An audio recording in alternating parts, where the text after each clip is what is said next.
Corona मरीजों का अस्पताल में दाखिला आसान हो। ये पत्र की तस्वीरें भी आप देख सकते हैं। ये पत्र लिखा गया प्रियंका गांधी की तरफ से और इससे पहले एक ट्वीट भी किया गया था प्रियंका गांधी की तरफ से। ऐसी ही कुछ मांग उसमें की गई थी और इसके अलावा ऑक्सीजन के सिलेंडर को लेकर के भी उन्होंने अपनी चिंता जाहिर की है कि उन्होंने अपने पत्र में लिखा है कि मुझे जानकारी मिली है ऑक्सीजन प्लांट्स और ऑक्सीजन फिलिंग केंद्रों पर बिना डीएम की अनुमति के किसी को ऑक्सीजन नहीं मिल रही है और इस बात को लेकर के भी उन्होंने जो है चिंता जाहिर की है और ये बात की गई है, ये मांग की गई है, अनुरोध किया गया है कि जिस तरीके से सीएमओ की अनुमति लेनी पड़ती है और जिन मरीजों को ज़्यादा ज़रूरी होता है उनको भर्ती कर लिया जाए अस्पताल में, लेकिन उनको इंतजार करना पड़ता है और इसकी वजह से उन्होंने इस बात का दावा भी किया है। पत्र में साफ तौर पर यह लिखा हुआ है कि कई लोगों की ऐसी अवस्था में जान चली जाती है, उनको अस्पताल में भर्ती नहीं किया जाता।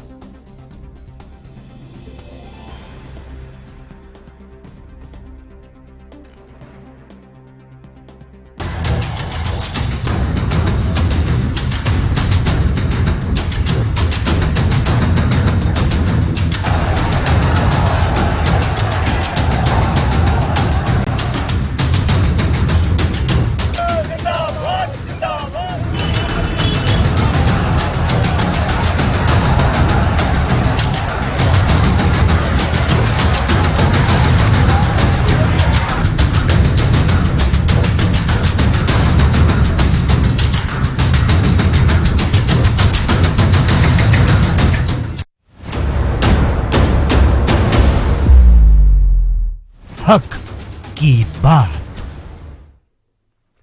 हक की बात कार्यक्रम में आप सभी का स्वागत है। मैं हूं आपके साथ हितेंद्र। बात करेंगे कोरोना की, क्योंकि लगातार जिस तरीके से भारत में कोरोना के मामले बढ़ रहे हैं, हमारे देश में पिछले 24 घंटे की अगर बात की जाए तो 2,59,170 नए मामले सामने आए हैं, जिसके बाद कुल पॉजिटिव मामलों की संख्या की अगर बात की जाए तो 1,53,21,089 हो गई है और पिछले 24 घंटे में 1,761 नई मौत भी हुई हैं, जिसके बाद कुल मौतों की संख्या बढ़कर के 1,80,530 हो गई है और देश में सक्रिय मामलों की कुल संख्या की अगर बात की जाए तो हाल फिलहाल में 20,31,977 लोगों का इलाज चल रहा है और डिस्चार्ज हुए लोग जो हैं उनकी भी संख्या में लगातार हालांकि इजाफा हो रहा है। 1,31,08,582 ऐसे लोग हैं जिनको डिस्चार्ज किया गया है और वहीं वैक्सीनेशन की अगर बात की जाए तो देश भर में कुल 12,71,29,113 लोगों को कोरोना वायरस की वैक्सीन लगाई जा चुकी है। भारत में कल तक कोरोना वायरस के लिए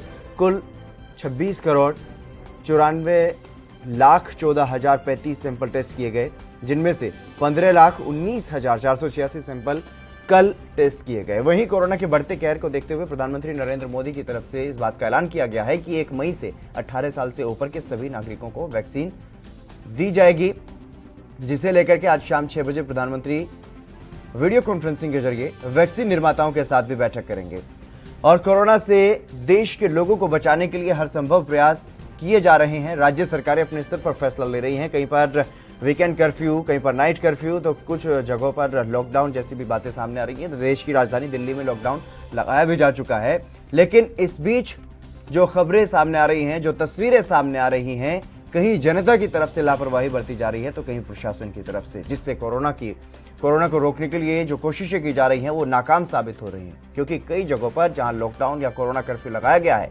वहां से जो तस्वीरें सामने आ रही हैं उन्हें देख करके लगता नहीं कि लोगों में कोरोना को लेकर के कोई खौफ है। खौफ होना भी नहीं चाहिए, डर नहीं होना चाहिए, लेकिन सावधानी होनी चाहिए। सावधानी जरूर बरतनी चाहिए ताकि इस महामारी से बचा जा सके। लेकिन जो नियम बनाए जाते हैं, कई जगहों पर ऐसे नियमों की जमकर धज्जियां उड़ती हुई दिखाई दे रही हैं। इसलिए अब कुछ सवाल उठ रहे हैं।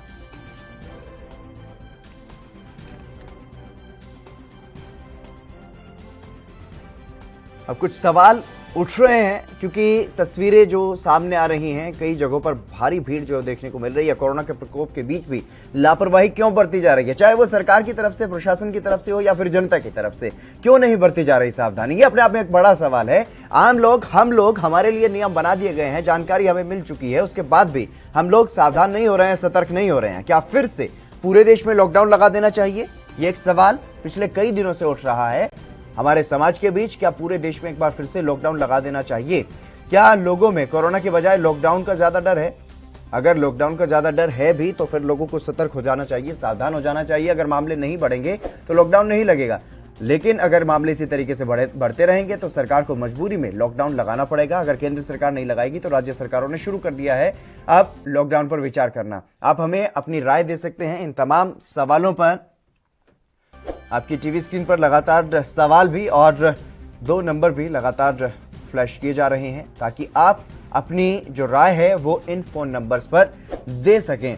क्या देश में लापरवाही इतनी ज्यादा बढ़ती जा रही है कि सरकार को मजबूरी में लॉकडाउन लगा देना चाहिए? ये अपने आप में एक बड़ा सवाल है और इस पर आप हमें जवाब दे सकते हैं, जनता को एक संदेश जो है वो दे सकते हैं, क्योंकि दिल्ली में लॉकडाउन लागू कर दिया गया है। लेकिन दिल्ली से जो तस्वीरें आज सामने आई कई जगहों से, चाहे वो बस अड्डे की तस्वीरें हों, रेलवे स्टेशन की तस्वीरें हों या फिर सब्जी मंडी की तस्वीरें हों, इस तरीके की तस्वीरें सामने आई जहां पर भारी भीड़ जो है वो देखने को मिली। यानी कि लॉकडाउन लगाने का भी कोई फायदा होता हुआ नजर नहीं आएगा अगर इसी तरीके से भीड़ जो है वो अलग अलग जगहों पर देखने को मिलेगी, क्योंकि कोरोना के मामले फैल रहे हैं, उन्हीं को रोकने के लिए लॉकडाउन लगाया गया है।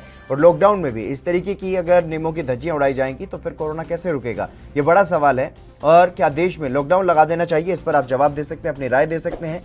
आपकी टीवी स्क्रीन पर 2 नंबर लगातार फ्लैश हो रहे हैं, इन नंबर्स पर आप कॉल कीजिए, राय दीजिए, आप क्या समझते हैं, क्योंकि कोरोना के मामले लगातार बड़ी संख्या में सामने आ रहे हैं और अलग अलग राज्यों की सरकारें, केंद्र सरकार की तरफ से भी गाइडलाइन जारी की जा रही है। अलग अलग राज्यों की सरकारें भी तमाम एहतियातन कदम उठा रही हैं, चाहे वो धारा 144 लागू करने की बात हो या फिर लॉकडाउन।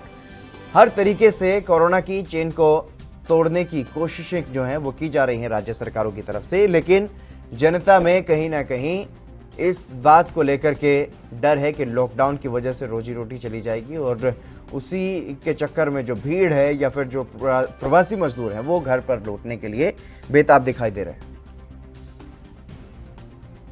आनंद हमारे दर्शक हमारे साथ जुड़ गए हैं पंचकुला से। आनंद जी, आपका स्वागत है एनबी न्यूज पर, अपनी राय रखिए। हाँ सर, ये मैं कह रहा हूँ जितनी सब्जी मंडियां हैं मंडी में न लगाकर जहाँ ये अपना प्ले ग्राउंड वगैरह होते हैं, खुले मैदान है, वहाँ पर मंडी लगनी चाहिए। तो आपके कम से come through out India 20 crore लोग तो वैसे ही ये डिस्ट्रीब्यूट हो जाएंगे जी। मंडी में बहुत ज्यादा रश रहता है और जो दुकानें हैं उनका अल्टरनेटिव जैसे पहले खोलते थे वैसे खोलें बस। काफी फर्क है कि लॉकडाउन लगाने की जरूरत नहीं है। लॉकडाउन में तो और पैनिक हो जाता है लोगों को, ठीक है, उसमें तो और दिक्कत आएगी। जो दुकानें हैं जैसे 1 नंबर 2 नंबर लगा दिया, पहले भाई एक ये खुलेगी, अगले दिन ये खुलेगी। और सब्जी मंडी इन्होंने पहले भी शिफ्ट करी थी, अब कर दें अपना शिफ्ट। बिल्कुल बिल्कुल, लेकिन क्या समझते हैं, क्योंकि लगातार जिस तरीके से मामले सामने आ रहे हैं लेकिन अभी भी लोग जागरूक नहीं दिखाई दे रहे हैं, सावधानी नहीं बरत रहे हैं। क्या सरकार की चूक है, सरकार की तरफ से ढिलाई बरती जा रही है या फिर लोग पूरी तरह से लापरवाह दिखाई दे रहे हैं कई जगहों पर? नहीं, लोग तो देखो जी, लोग तो लापरवाह होते ही हैं। लोगों ने अपनी रोजी रोटी कमानी है, ठीक है ना, अब उन्होंने बाहर निकलना ही है। मास्क लगाने में दिक्कत तो आती है, ठीक है ना। अब मैं 66 ईयर ओल्ड हूँ, जब मास्क लगाता हूँ दिक्कत आती है। अगर बाहर जाता हूँ, दवाई लेने जाता हूँ तो सांस लेने में दिक्कत आती है, नहीं लगाते। पर उसका यही कारण है, उसको डिस्ट्रीब्यूट कर दो काम को, और कोई चारा नहीं है। जो ये रैलियां रूलिया होने से वो लोगों के ऊपर गलत इम्पैक्ट पड़ा तो है ही है जी, ठीक है ना। जब उनके मन में ये तो आई है ना, जब सरकार ऐसे कर सकती है तो हम क्यों नहीं कर सकते। बिल्कुल, सरकार की तरफ से कहीं ना कहीं एक सकारात्मक संदेश नहीं दिया गया। आनंद जी, बहुत शुक्रिया हमारे साथ जुड़ने के लिए। आपने बहुत महत्वपूर्ण बात कही है कि जिस तरीके से पहले भी इस तरीके की कोशिशें की गई थी कि जो सब्जी मंडी है या जहां पर भी भीड़ वाले जो स्थान हैं उनको आपस में उनका अलग अलग जगह पर उनके लिए जो स्थान है वो निर्धारित किए गए और वहां पर वो काम चला, तो उससे जो जनता है वो बढ़ जाती है और इस तरीके से कोरोना से एक लड़ाई में महत्वपूर्ण योगदान दिया जा सकता है। लेकिन जिस तरीके से चुनावी कार्यक्रम जो होते रहे, अभी भी चल रहे हैं, उनसे एक जो संदेश जा रहा है देश की जनता के बीच में, वो बहुत ही गलत संदेश जा रहा है। लोगों के मन में ये एक सवाल उठ रहा है कि अगर चुनावी रैलियों में, चुनावी कार्यक्रमों में कोरोना नहीं तो फिर यहां पर क्यों है। लेकिन जब चेकिंग की जाती है, जब जांच की जाती है तो बड़ी संख्या में लोगों में कोरोना पाया जा रहा है। और अब स्थिति ये आ गई है कि देश की राजधानी दिल्ली में लॉकडाउन लग चुका है और अलग अलग राज्यों की सरकारें कई जगहों पर इस बात पर विचार भी कर रही हैं, लेकिन उनके सामने समस्याएं कई हैं। अगर सरकारें लॉकडाउन लगाती हैं तो बहुत सारे लोग ऐसे हैं जिनका रोजगार चला जाएगा। अब उस चीज को ध्यान में रखते हुए सरकारें लॉकडाउन लगाने से बच रही हैं, लेकिन कोरोना के मामले इतनी तेजी से बढ़ रहे हैं कि लॉकडाउन लगाने पर विचार लगातार किया जा रहा है। आप हमें फोन करके अपनी राय दे सकते हैं कि किस तरीके से कोरोना से बचा जा सकता है, किसकी लापरवाही है, कौन ज्यादा लापरवाह यहां पर दिखाई दे रहा है, क्यों पूरी तरह से नियमों का पालन नहीं करवाया जा पा रहा है। आप आपकी टीवी स्क्रीन पर ये 2 नंबर लगातार फ्लैश हो रहे हैं, इन पर हमें कॉल कर सकते हैं और अपनी राय आप दे सकते हैं। लगातार जिस तरीके से, क्योंकि अलग अलग जगहों की जो तस्वीरें आज सामने आई, सब्जी मंडियों की तस्वीरें सामने आई, बस अड्डों की और बाजारों की तस्वीरें सामने आई, वहां पर भीड़ देखने को मिली है। ये तमाम सवाल जिनको लेकर के आप राय अपनी दे सकते हैं। क्यों नहीं बरती जा रही कोरोना से सावधानी, ये बड़ा सवाल है। क्या पूरे देश में एक बार फिर से लॉकडाउन लगा देना चाहिए, ये बड़ा सवाल कई दिनों से, पिछले कई दिनों से जब से देश में मामले बढ़ रहे हैं कोरोना के, तब से ही ये सवाल हर कोई पूछ रहा है कि क्या एक बार फिर से लॉकडाउन हो सकता है देश में। क्या लोगों में कोरोना के बजाय लॉकडाउन का ज्यादा डर है, इसीलिए लोग अब ये सोच रहे हैं कि जैसे तैसे करके या तो अपने घर चले जाएं, जो प्रवासी मजदूर कहीं पर दूसरी जगह रह रहे हैं, या तो वो अपने घर जाना चाह रहे हैं, या फिर कुछ लोग जमाखोरी करने के लिए भी प्रयास कर रहे हैं ताकि स्टॉक इतना कर लिया जाए, अगर लॉकडाउन लग जाए तो कोई दिक्कत ना हो। आप इस पूरे मसले पर राय दे सकते हैं। देश में कोरोना की स्थिति को लेकर के आप अपनी राय दे सकते हैं। टीवी स्क्रीन पर लगातार 2 नंबर भी फ्लैश हो रहे हैं, उन पर आप कॉल कर सकते हैं और अपनी राय जो है वो रख सकते हैं। क्योंकि देश में लगातार कोरोना के मामले बढ़ रहे हैं, अस्पतालों में जगह नहीं रही है, बेड्स फुल हो चुके हैं, कई जगहों पर ऑक्सीजन की भी कमी थी, लेकिन अब उसके लिए प्रयास किए जा रहे हैं ताकि ऑक्सीजन की भरपाई की जा सके, आपूर्ति की जा सके। लेकिन लगातार इस तरीके के मामले सामने आ रहे हैं। बेड्स तो कई हॉस्पिटल ऐसे हैं, कई अस्पताल ऐसे हैं जहां पर बेड की संख्या जो है वो पूरी तरह से भर चुके हैं बेड, और मरीज जो हैं वो सड़कों पर हैं। कोरोना के मरीजों को अस्पताल में जगह नहीं मिल रही है, वेंटिलेटर्स नहीं मिल रहे हैं, ऑक्सीजन नहीं मिल रही है, और यहाँ तक कि जो मरीज जिनकी कोरोना की वजह से मौत हो जाती है, उनको शमशान घाट में भी जगह तक नहीं मिल पा रही है। मरने के बाद भी अंतिम संस्कार के लिए भी इंतजार करना पड़ रहा है। ये स्थिति कई जगहों पर देखने को मिल रही है, और इसके लिए जिम्मेदार कौन है? क्योंकि सरकार पर यह ठीकरा फोड़ दिया जाता है कि सरकार पूरी तरह से जिम्मेदार है। वाकई सरकार की तरफ से जो रवैया रहा है वो 2 तरफा रवैया रहा है, क्योंकि जिस तरीके से जहां चुनाव है वहां पर चुनावी कार्यक्रम होते रहे और दूसरी जगहों पर पाबंदियां बढ़ती रही, लोगों के बीच में जो मैसेज गया वो गलत गया, लोगों के बीच में जो संदेश गया वो ये गया कि चुनावी कार्यक्रमों में अगर कोरोना नहीं तो यहां क्यों। हरिहर हमारे अगले दर्शक हमारे साथ जुड़ गए हैं। हरिहर जी, आपका स्वागत है एनबी न्यूज पर, अपनी राय रखिए। हाँ जी सर, ऐसा है कि जब हमारे प्रधानमंत्री या बीजेपी वाले, हमारे आरएसएस वाले, हमारे बीजेपी वाले पूरे बंगाल में रैलियां जब कर रहे हैं, वहाँ लाखों आदमी इकट्ठा कर रहे हैं, तो ये कोरोना तो फैलना ही फैलना है। जब ये खुद कम से कम प्रधानमंत्री को एक एग्जाम्पल सेट करना चाहिए था कि हम रैलियां नहीं करेंगे, हजारों आदमी रोज मर रहे हैं, और वो कह रहे हैं कि अपना ये देखो भाइयों बहनों लाखों इकट्ठे होया है, ज्यादा से ज्यादा आओ, ज्यादा से ज्यादा इकट्ठे कर रहे हैं, भीड़ करा रहे हैं, और वहाँ पे किसान बैठे हैं, उनको कहते हैं भाग जाओ, किसानों को कहते हैं भाग जाओ, और खुद रैलियों में लाखों आदमी इकट्ठे कर रहे हैं। सबसे बड़ी गलती किसकी है? हमारे लोगों की गलती थोड़ा है। जब जो मुखिया है देश का मुखिया, जब वो ही उल्टी गंगा बहा रहा है। अब देखो ना, हमें रेड लिस्ट में ब्रिटेन ने हमें रेड लिस्ट में डाल दिया है, बाहर की कंट्रियों ने भी हमें रेड लिस्ट में डाल दिया कि वो वो भी नहीं चाहते कि इंडिया के लोग वहाँ पे आए। अब हमारे देश की बदनामी कौन करा रहा है? प्रधानमंत्री, हमारे आदरणीय प्रधानमंत्री जी करा रहे हैं ना। उनको सोचना चाहिए कि वो देश को किस तरफ लेके जा रहे हैं। क्या देश का बिल्कुल बेड़ा गर्क करके ही हम जाएंगे? जी, सोचना चाहिए कि हम देश का बेड़ा गर्क करके जाएंगे क्या? बिल्कुल बिल्कुल हरिहर जी, बहुत शुक्रिया हमारे साथ जुड़ने के लिए। तमाम महत्वपूर्ण बातें आपने कही हैं, और सीधा सीधा सरकार को कहीं ना कहीं इस पूरे मसले पर आप घेरते हुए नजर आए, क्योंकि लगातार जिस तरीके से कोरोना के मामले बढ़ रहे हैं और उसको लेकर के अलग अलग राज्यों की सरकारें जो हैं वो अब सावधानी के रूप में, एहतियात के रूप में सख्त कदम भी उठा रही हैं, सख्त पाबंदियां भी लागू की जा रही हैं। लेकिन सवाल यही उठ रहा है बार बार। दीपक हमारे अगले दर्शक हमारे साथ जुड़ गए हैं। दीपक जी, आपका स्वागत है एनबी न्यूज पर, अपनी राय रखिए। चलिए फिर से जुड़ने की कोशिश करिएगा दीपक जी, लगता है संपर्क टूट गया है, और ये तमाम सवाल जो हैं वो आपके सामने हैं।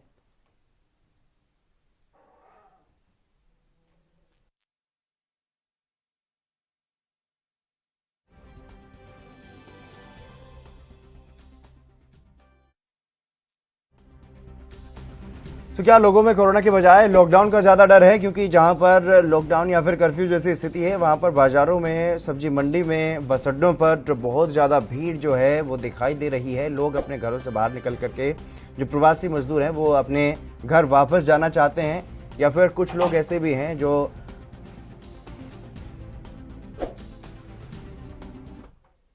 चलिए हक की बात पे फिलहाल रुकेंगे एक छोटे से ब्रेक के लिए, जल्द हाजिर होंगे।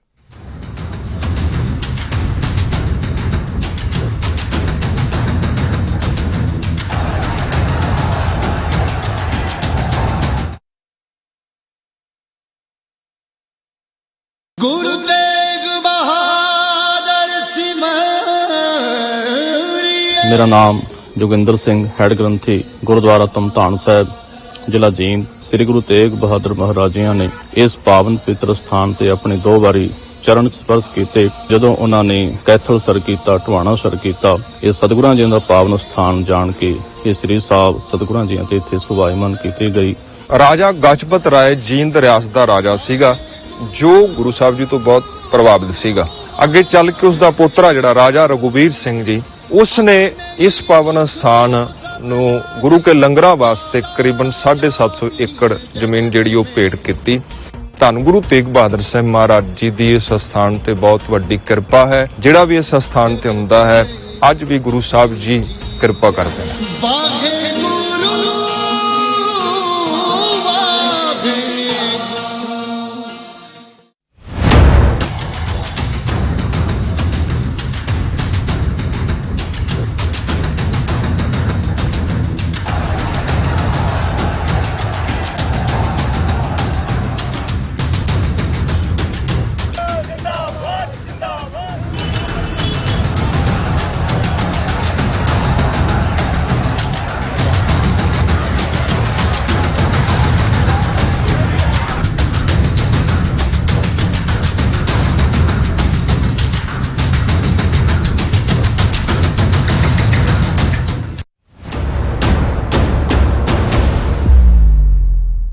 हक की बात। ब्रेक के बाद एक बार फिर से आप सभी का स्वागत है। हम चर्चा कर रहे हैं लगातार जिस तरीके से कोरोना की स्थिति भयावह होती हुई नजर आ रही है, देश में कोरोना का कहर बढ़ रहा है और अलग अलग जगहों पर लोगों की तरफ से सावधानी नहीं बरते जाने की जो तस्वीरें सामने आ रही हैं। कई जगहों पर प्रशासन की तरफ से या समाजसेवी संस्थाओं की तरफ से इस तरीके के कार्यक्रम किए जा रहे हैं, सैनिटाइजेशन का काम किया जा रहा है। नागेंद्र, हमारे दर्शक हमारे साथ जुड़ गए हैं। नागेंद्र जी, आपका स्वागत है एनबी न्यूज पर, अपनी राय रखिए। नमस्कार सर। सर, हिमाचल प्रदेश के सरका घाट मंडी से नागेंद्र सिंह नेगी बोल रहा हूँ जी। सर, अब जो हो चुका वो हो चुका है। ये जो नजीर पेश इन नेताओं ने की, जिसकी वजह से चुनाव, मेले, रैलियां, कुंभ, और जिस तरह से मतलब एक याद होगी पिछले साल एक मरकजी निजामुद्दीन औलिया में 1800 लोगों को पूरे देश में दोषी ठहराया गया था। क्या इन लोगों के ऊपर भी वो कार्रवाई होगी? क्यों मतलब सरकार की नाक के नीचे जो है वो नेताओं ने जो है, क्या चुनाव ज्यादा जरूरी थे? 8 महीने का टाइम दिया था कोरोना ने सर इंतजाम करने के लिए, और उस दौरान आप लोगों ने क्या तैयारी की? अब आज जो स्थिति जो अब हाथ से बाहर निकल चुकी है, अब सिर्फ दिल्ली और बॉम्बे में नहीं बल्कि मैं समझता हूँ कि स्थिति वैसी आ चुकी है कि लॉकडाउन पूरे देश में लग ही जाएगा। ये लाख कोशिश कर रहे हैं, जिस तरह से आप रेड जोन से जो है मजदूरों को, मजलूमों को ग्रीन गांव में भेज रहे हैं, और मतलब स्थिति जो है वो बद से बदतर होती चली जाएगी। हिमाचल प्रदेश में आबादी के हिसाब से देखा जाए तो विस्फोट हो चुका है, और ये जो हार्ड इम्यूनिटी की कभी उम्मीद थी, आज स्थिति तो ये जो हेल्थ सिस्टम है वो पूरी तरह से क्रैश हो चुका है। हमारे कोरोना वॉरियर जो है वो पॉजिटिव आ रहे हैं लगातार। नेताओं को बड़े बड़े लोग जो है वो हॉस्पिटलों में दाखिल हो रहे हैं। सेलिब्रिटीज अपने एडवांस में बेड बुक करवा रहे हैं, आईसीयू बुक करवा रहे हैं। सर, गरीब आदमी कहाँ जाए? अब आपने वैक्सीन जो है वो अब जाकर के फैसला लेगा कि 1 मई को 18 से 45 तक क्यों विदेशों में सप्लाई की? क्यों आपने वहां पर इतनी बड़ी कोताही की? आप हवा, ऑक्सीजन नहीं आप लोगों को मुहैया करवा पा रहे हैं, तो दोषी कौन है सर? ये तो बिल्कुल मतलब साफ दिख रहा है। और ये अब तो स्थिति ये आ चुकी है कि मैं 2 लाइनें अगर कहूँ कि अब शमशान के धुएं से दम घुटता है शहर में, तो लोग गांव ढूंढते हैं। हाथ में कुल्हाड़ी लेकर के ये नादान छांव ढूंढते हैं।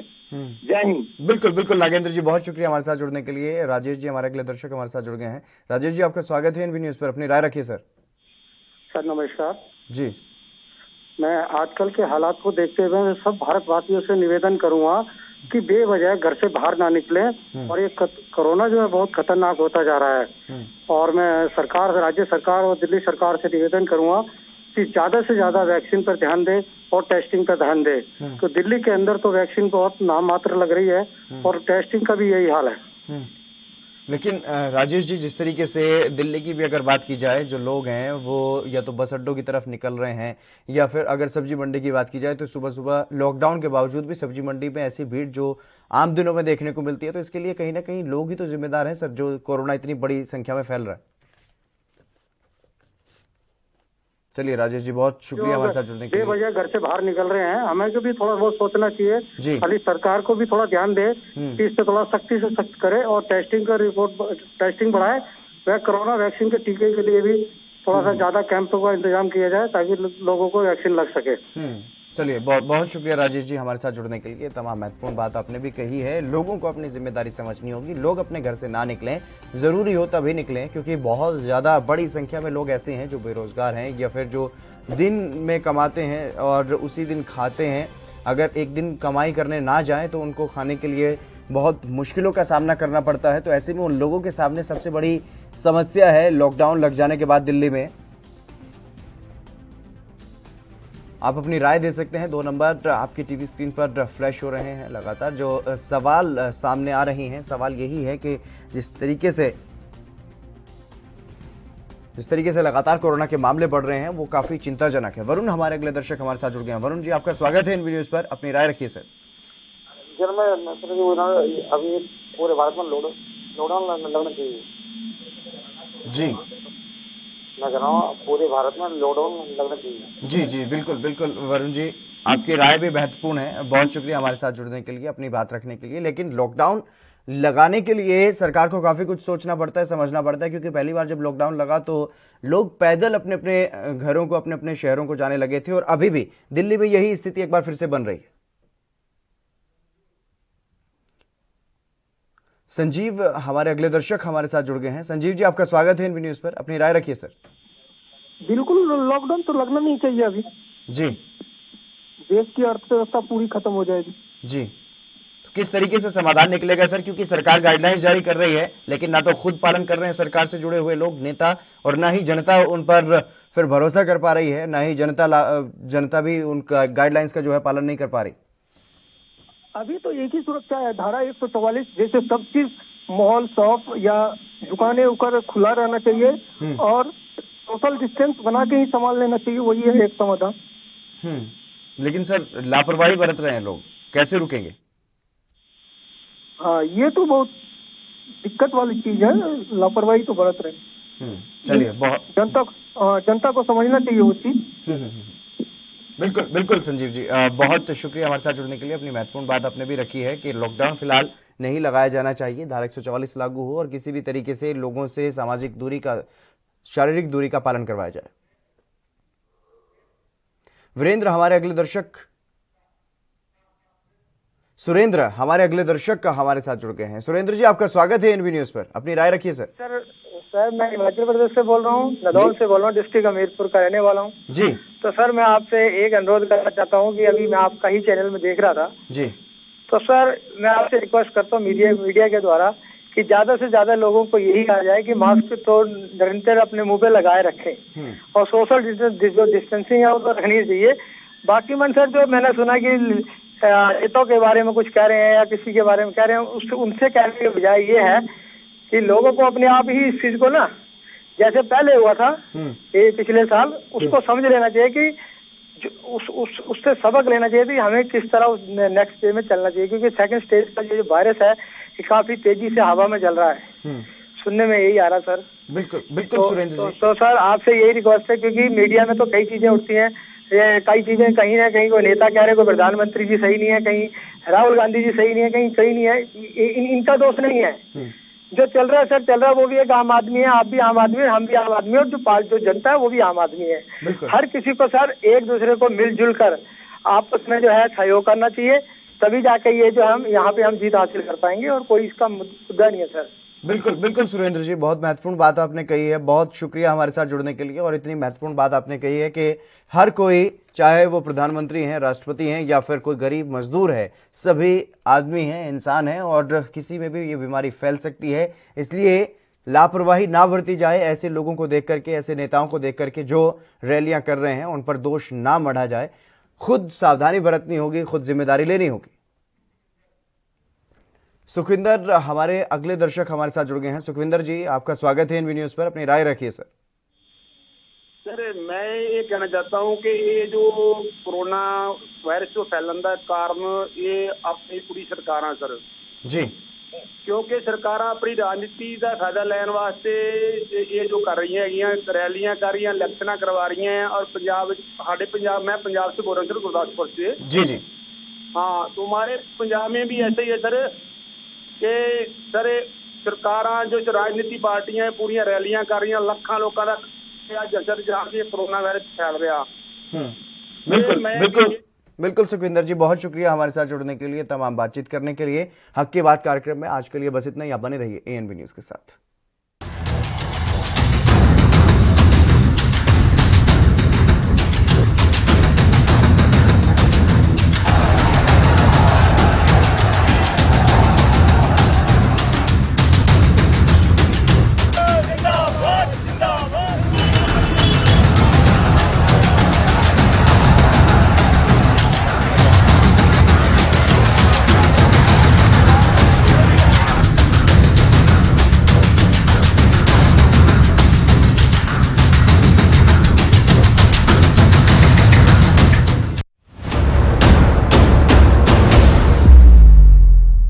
हक की बात।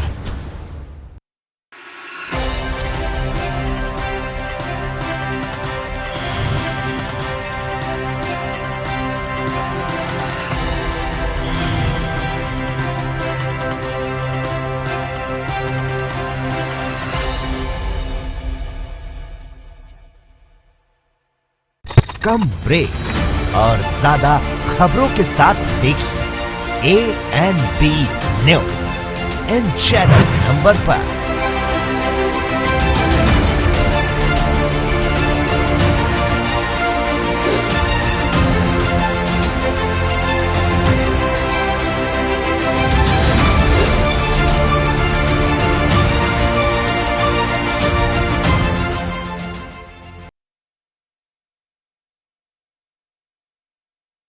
गुरु तेग बहादुर सिमरिए। 1667 ਈਸਵੀ ਦੇ ਵਿੱਚ ਜਦੋਂ ਗੁਰੂ ਤੇਗ ਬਹਾਦਰ ਮਹਾਰਾਜ ਜੀ ਅਸਾਮ ਔਰ ਸਥਾਨਾਂ ਤੇ ਪ੍ਰਚਾਰ ਦੀ ਫੇਰੀ ਦੌਰਾਨ ਨਿਕਲੇ ਸਨ ਤਾਂ ਉਸ ਟਾਈਮ ਅਸਾਮ ਧੋਬੜੀ ਸਾਹਿਬ ਟਾਕਾ ਹੁੰਦੇ ਹੋਏ ਤੇਗ ਬਹਾਦਰ ਮਹਾਰਾਜ ਇਸ ਸਥਾਨ ਤੇ ਪਹੁੰਚੇ ਸਨ। ਉਹਨਾਂ ਨੂੰ ਪਤਾ ਲੱਗਾ ਕਿ ਇਸ ਸਥਾਨ ਤੇ ਗੁਰੂ ਨਾਨਕ ਸਾਹਿਬ ਜੀ ਆਏ ਸਨ ਤਾਂ ਸੰਗਤਾਂ ਦੇ ਕਹਿਣ ਤੇ ਗੁਰੂ ਤੇਗ ਬਹਾਦਰ ਮਹਾਰਾਜ ਜੀ ਨੇ ਵੀ ਇਸ ਸਥਾਨ ਤੇ ਆ ਕੇ ਨਿਵਾਸ ਕੀਤਾ ਸੀ ਔਰ ਸੰਗਤਾਂ ਨੂੰ ਗੁਰਬਾਣੀ ਦੇ ਨਾਲ ਜੋੜਿਆ ਸੀ। ਉਸ ਟਾਈਮ ਵੀ ਤੇ ਸਵੇਰੇ ਸ਼ਾਮ ਦੋਨੋਂ ਟਾਈਮ ਕੀਰਤਨ ਹੁੰਦਾ ਸੀ ਔਰ ਅੱਜ ਤੱਕ ਇਸ ਗੁਰਦੁਆਰਾ ਸਾਹਿਬ ਵਿਖੇ ਸਵੇਰੇ ਸ਼ਾਮ ਦੋਨੋਂ ਟਾਈਮ ਕੀਰਤਨ ਹੁੰਦਾ ਹੈ। ਸਭ ਸੰਗਤਾਂ ਇੱਥੇ ਦਰਸ਼ਨ ਵਾਸਤੇ ਆਉਂਦੀਆਂ ਹਨ। ਸੰਗਤਾਂ ਦੀਆਂ ਮਨੋਕਾਮਨਾਵਾਂ ਗੁਰੂ ਸਾਹਿਬ ਆਪਣੀਆਂ ਰਹਿਮਤਾਂ ਕਰਕੇ ਪੂਰੀਆਂ ਕਰਦੇ ਹਨ ਔਰ ਸੰਗਤਾਂ ਦੀਆਂ ਜੋ ਵੀ ਮਨੋਕਾਮਨਾ ਹੁੰਦੀਆਂ ਹਨ ਇਸ ਸਥਾਨ ਤੇ ਆ ਕੇ ਪੂਰੀਆਂ ਹੁੰਦੀਆਂ ਹਨ। ਵਾਹਿਗੁਰੂ